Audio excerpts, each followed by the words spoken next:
Yeah, so I was so excited that I didn't pay so much attention. Okay, all right, ladies and gentlemen, welcome on this beautiful series of Exploring Croatia. And we're in Rijeka today, not for myself, but to celebrate one of our very own, this beautiful damsel. There's somebody who advocates for the girl child. I'm always super excited when I see the girl child breaking boundaries, doing exploits in their field. And today we'll be having a very beautiful conversation with this lady, all the way from Nigeria, who's had her academics here in Croatia, studying physiotherapy and in the Croatian language somehow. It's something people find really difficult doing, but yeah, she's break this boundary, and we'll be hearing her stories today. So I enjoy you guys to sit and relax. Nice to meet you, Faye. Nice to meet you too, Felix. How Good have you been? afternoon. I'm well, thank you. Great. Congratulations also on your graduation. Thank you so much. What is it like for you coming all the way from Nigeria to study in Croatia? What has the experience been like? Well, that's a very long story, but we'll try to make it as short as possible. Okay, great. And it's not exactly a straightforward one. And like I said, there's so much to say. But it's been it's been a roller coaster of different emotions, different experiences, you know. Some excitement, a lot of excitement, building relationships and meeting new people. But the essence of coming here itself has not been a smooth one, especially considering the fact that I got to Croatia thinking I was going to study in English actually, because I didn't really get that line. I mean, I think this is the real breaker. So how was it that you didn't really take time to understand what you were coming to do before even taking that step? And when your parents heard that, oh, you're coming to study here and it's not going to be in English, what was your reaction? Your family, people who were there to support you, what was the reaction like at first? I think, first of all, it was more about being so excited to the extent that you didn't pay so much attention to the letter of admission that was sent to me. Yeah, so I was so excited that I didn't pay so much attention. I knew I was saying something language school in the letter that I got, but it just did not register in my mind that I was going to study Croatian. So I only got here and found out like 5 days after. And you were going to study in the Now, guys, this is the thing. Croatia, it's like the number 7 most difficult languages in the world. It is a very, very, very difficult language. So imagine somebody who's spoken English all her life coming here and she is discovering that she'll be studying in a strange language, if you ask me. So how did you manage it? Tell me, take us through how you were able to navigate learning the language and even being able to, I mean, I understand what it feels like coming to learn maybe ABCD for somebody who's how did you manage it? How were you able to navigate and you get to the point where you graduated actually? Well, first of all, like I said, it was a hard work. So getting started about 3 years ago, we first of all I had to take the language class for 11 months, mind you. That's almost a year? Yeah, almost a year. It wasn't up to a year. So we took the language classes for about 2 or 3 hours every day. And at some point it was just 3 times a week. So, and we didn't get to have the basics of the language actually because we came late. So we didn't start at the beginning of the session. They had to put up like a kind of makeup class for us. So we didn't do things like ABC, 1, 2, 3. We didn't learn all of those. Wow. So all of that came through in the course of learning. We started learning more from, how do you communicate when you go to a coffee shop, when you go to the market, what words do you say? Those basic life things that you get to do, living life in Croatia. So that's how we started, and we took some classes. We moved from the first level to the second level, and when we had to get into the university, because the program I came through said it was time to resume the university. We didn't feel quite confident to get started here because it wasn't yet. We didn't feel we were ready or equipped to get into the medical setting of going to study, because I wanted to study physiotherapy. Then getting here, it felt like when you're thrown into something and you don't have any option anymore. I mean, so you have to that is what actually surprises me. But then I'm just super excited. Amidst all of this confusion, you're able to find your roots, you're able to get good directions, and you're able to study amidst all of it, and you're a graduate today. What does it feel like? Well, it feels great. And I'm very thankful to God, because my story, which of course we won't be going into details of that today, but my story is a very unique one, because I finished high school 8 years ago. Okay. So having to, getting to graduate today, getting to do this, because at some point I wanted to give up. At some point, as a matter of fact, I was checking different options. I'm leaving this country, and at some point I was spending every single minute of the day checking for opportunities online. Yeah. But at some point I found out it was draining me. It was taking my time. I wasn't even focusing on what I really had to do here. So I just felt like, let's just do this. So I had to devise, methods of studying that didn't make sense to some other people, like having to study in English, then translating, and using Google Translator. And sometimes it was like, oh, but you speak the language, but then the medical words are not there. Yeah, I get Google it. Translator is not exactly helping you. For instance, there's a word, it's called cook in Croatian. That simply refers to the heat.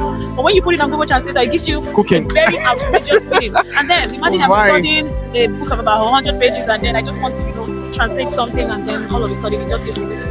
So I had to devise this is you sounding like a genius, because I actually haven't seen myself in this picture. I tried to wrap my mind around it, but I literally can't see myself in this picture. I mean, you're a genius, trust me. I give that to you. Kudos. So, what do you think it is like with the universities here? The style of lectures.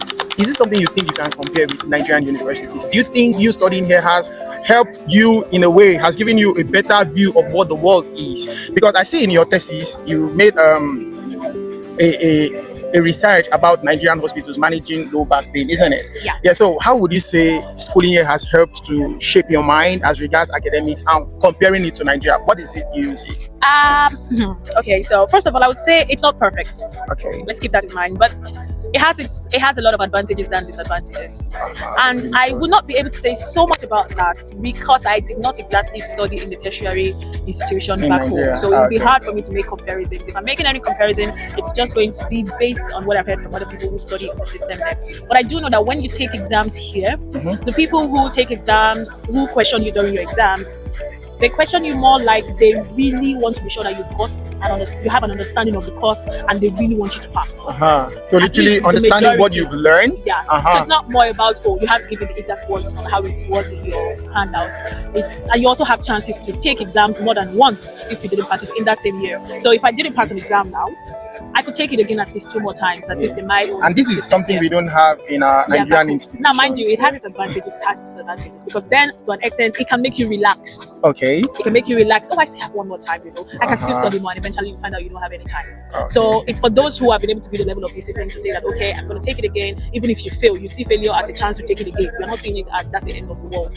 But then I feel like the system back home in Nigeria, as much as it may look like it has its disadvantages, it also has advantages in my opinion, and that's because somehow it makes you to be on your feet. Like if I take this exam now, that's it, and I don't pass it, that's it. But of course also it makes us to see failure as, if I fail this exam, then I'm done. That's the end of the day. All right. So. But I don't think life should be that difficult. If you ask me, there should be options for, as much as you say most people people will relax, some people will still see it like a push, like, oh, the first time I didn't do well, the second time they want to hit like the marks of it, you understand? So, and I just feel like life should be a little easy. Okay, great. Now talk to us about your plans. What is it like after studying here? I know you just did your undergraduate. Yeah. You want to stay back and further for your master's, isn't it? That's right. And at the end of the day, how do you think you can use the knowledge you've acquired here to improve the medical sector in Nigeria? There's a lot going on in the Nigerian medical sector. I will tell you for the facts. I know a whole lot, and you also know. As much as we are Nigerians, we stay connected to what is happening in our country. Like in your thesis also, you made like some very vital points. How people don't pay attention to these issues with low back pain in adults, even young people, and all of that. And I see in your thesis also your comparison with Nigeria, the way the Nigerian medical system manages this problem and the way the Croatian system manages, very big difference. So how do you want to come in? What is your message to the Nigerian people? How do you think you can help bring about some improvement over time? Okay, great. Thank you for that question. I think first of all, what I would say is I don't have so much to. The first thing is to get knowledge, right? And that's why, even though as in 2021, I was bent on not going ahead for masters. The plan was, by the time I'm done with this bachelor's, I'm just going to continue my business because I run a network marketing business. That's what I do, and that's what I'm going to do for a very long time. But I really did not want to, do the whole master's thing. But getting into the undergraduates, gaining more knowledge, it became more interesting. Like there's a lot to actually explore here. Well, you need knowledge, of course, and that's one of the reasons why I want to go ahead for the postgraduate program. Now, what's the plan? The plan is to gain more knowledge, have more understanding of the whole field of physiotherapy, of rehabilitation, and a lot of other conditions it can help. And then gaining knowledge, of course, also learning how to run the business part of it, being able to have. And then the goal will be to reach out to people and share the vision of this is what I want to do, this is how we can do it, and maybe even get to a point where we can offer these services of rehabilitation to people at a reduced amount, a discounted amount, and because that would require a lot of fundraising, and that's why you need to partner with a lot of other you might literally start off something like an NGO in the course of all of this, right? We'll see how that goes. That would be very beautiful. And a lot of, and there is something going on right now in Nigeria, which all of us know, the brain drain in the medical sector. A lot of young medical personnel are running out of the country. People study, after studying, practice for a short while, and they leave the country, go to countries like the UK, US, Australia, which gives them bigger opportunities. How do we strike a balance in this for people who study abroad and make up their mind to come practice? I understand the atmosphere back home is not very conducive, but what do we do to salvage the situation? What would be your message to young medical practitioners in Nigeria? The idea of after studying, leaving the country for greener pasture, how do we strike a balance? Do you think it's something you will advise, encourage? or it's something you say, oh yeah, just do what you want. Coming from somebody who's already in the medical field as a physiotherapist, what would be the advice you would give to somebody? Go back home, continue in the field, like you said, trying to create awareness, setting up a platform where you give medical treatment at reduced rate.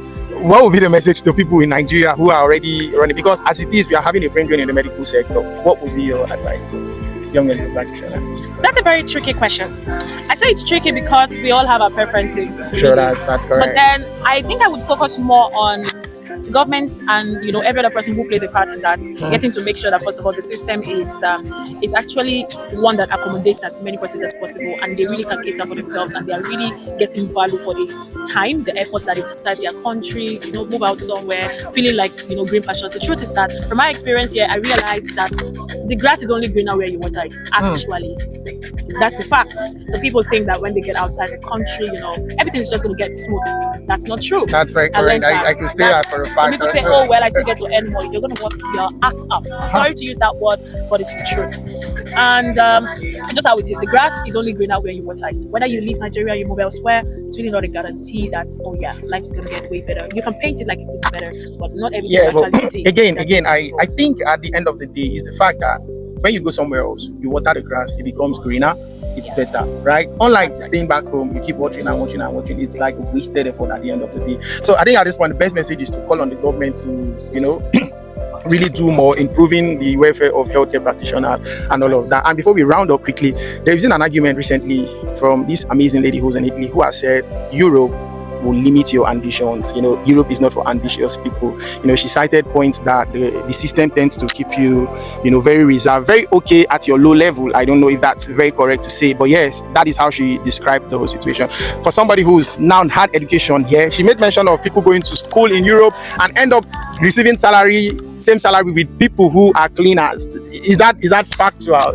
Well, I won't be able to make so much of a comment on our point because I did not hear the whole point of view from which she was speaking from. Okay. But I would say that to an extent, the last instance you gave is true, because based on the information that I've gathered so far, as a physiotherapist, the amount you earn with your bachelor's degree is almost the same. If you do finally finish your internship, you get a job, you start working somewhere, you earn almost the same amount that someone working in a coffee shop actually earns full time. Okay. So that's why you have some people not even going ahead to go pursue the bachelor's degree. Once they're done with high school, they just want to start working, not exactly into anything professional or anything. So yeah. Okay, Faith, thank you very much for this time. Welcome. We're really once again excited, and we're wishing you the very best in your endeavors as you pursue your master's degree in physiotherapy. Someday we want to see that you're in Nigeria doing exploit, because this is a problem that is very prevalent, like you can see from your research in Nigeria. A lot of people need this awareness, a lot of people need this information, and we need hands on deck to actually help salvage the situation. And people like you are the people we will count on, so that we will have a better medical system someday in Nigeria.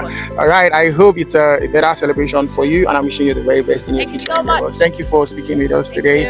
All right, guys, thank you very much.